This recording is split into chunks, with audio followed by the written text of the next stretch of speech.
तो इस संदर्भ में एक कथा सुनाई जा रही है। भगवान व्यास सुना रहे हैं राजा परीक्षित को। कहते हैं ददाति वांछितनार्थंता दुर्लभानपि सर्वथा ये इति भयार्तेन दृष्ट्वा व्याघ्रादिकं बने। वो कहते हैं कि इसके लिए मैं तुम्हें एक प्रसंग सुनाता हूँ। सत्यव्रत नाम के एक मुनि ने वन में हिंसक पशुओं को देखकर भय से पीड़ित होकर के ऐम शब्द का उच्चारण किया और माँ भगवती की कृपा उसके ऊपर हो गई। एक किसी जंगली सूअर को देखा, उन्होंने उसे देख करके मुंह से निकल पड़ा ऐम। सिर्फ ऐम शब्द, जो कि नवाड़ मंत्र का पहला मंत्र है ऐम, पहला शब्द है ऐम, पहला अक्षर है ऐम। वो भयभीत होकर के उसके मुंह से ऐम शब्द निकल गया। माँ भगवती जगदम्बा इतनी खुश उसके ऊपर हो गई, एक मूर्ख को विद्वान बना दिया।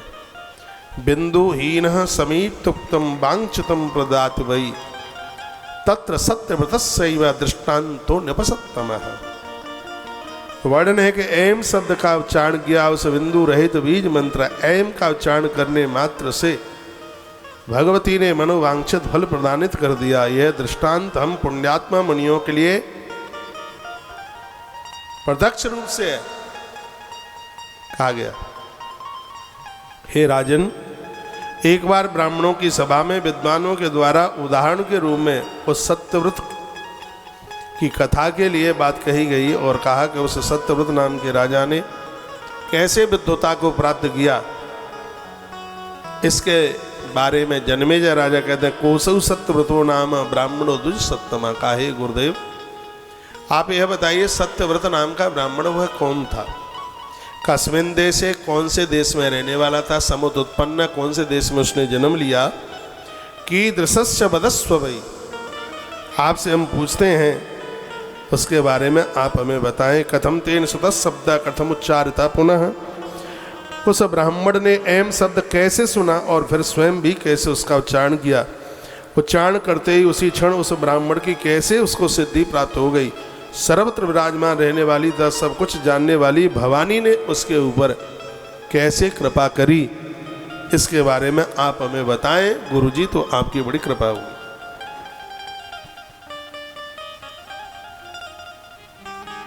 तो सूत जी महाराज कहते इति स्पष्टता राज्ञा व्यास सत्यवती सुतः उवाच परमोदारम वचनम रसवक्षुवी।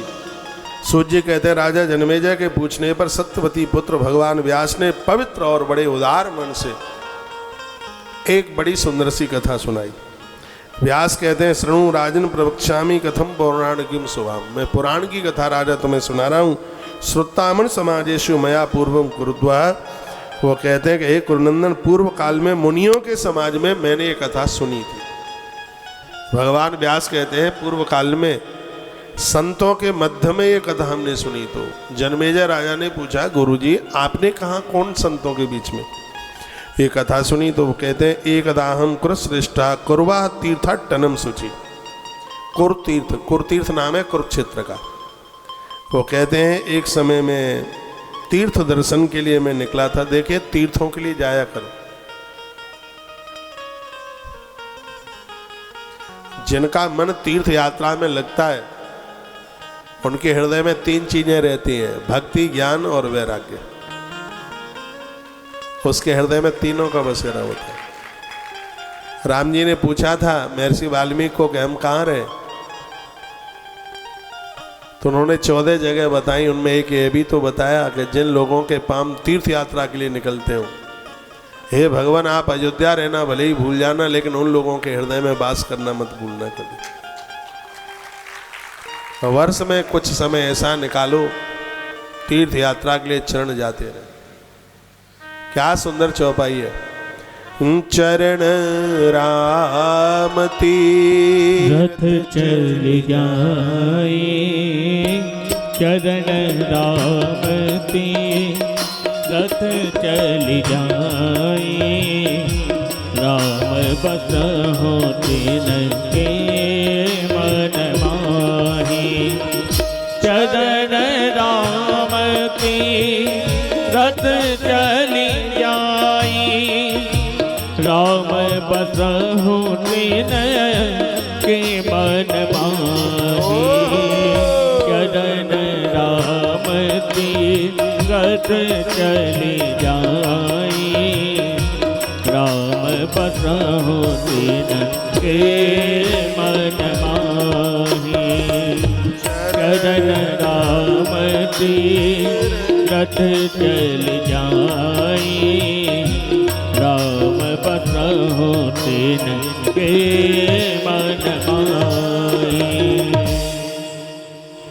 कितनी सुंदर बात कही है, चरण राम तीर्थ चले जाए। जिनके चरण तीर्थ यात्रा के लिए निकलते हैं, राम उनके हृदय में बसिएगा। कभी आपको मौका मिले, समय मिले तो चित्रकूट में कामतानाथ भगवान की परिक्रमा करना। कामदनाथ जिन्हें वंश वृद्धि का वरदान मिला, अमावस्या के दिन यहाँ की परिक्रमा की भारी महत्वता है, भारी मात्रा। चित्रकूट और यूपी के बॉर्डर पर है। बॉर्डर पर के आधे एमपी में है चित्रकूटनाथ और आधे यूपी में है। परिक्रमा कितनी होगी? 5-6 किलोमीटर की, 7 किलोमीटर की होगी, इतनी है। कामतानाथ भगवान के जो प्रमुख दरवाजे हैं, द्वार हैं, उनमें दर्शन उनका अद्भुत होता है। आपको कभी समय मिल जाए तो गोवर्धन श्री गिरिराज जी की परिक्रमा कर लेना। हाँ, 7 कोस की है, 21-22 किलोमीटर की है। बहुत अद्भुत परिक्रमा है भगवान श्री गिरिराज जी की। सुखदेव भगवान कहते हैं भागवत में कि जब तक धरती पर गंगा और गिरिराज रहेंगे तब तक कलयुग जीवन में किसी का कुछ नहीं बिगाड़ पाएगा। मैंने तो भगवान गोवर्धन नाथ की परिक्रमा का बहुत बारीकी से आनंद लिया है, बहुत करीबी से। मैं कितना बड़भागी हूँ, भाग्यशाली हूँ। मैंने सालों साल एक दिन में 2-2 परिक्रमा गिरिराज जी की लगाई है।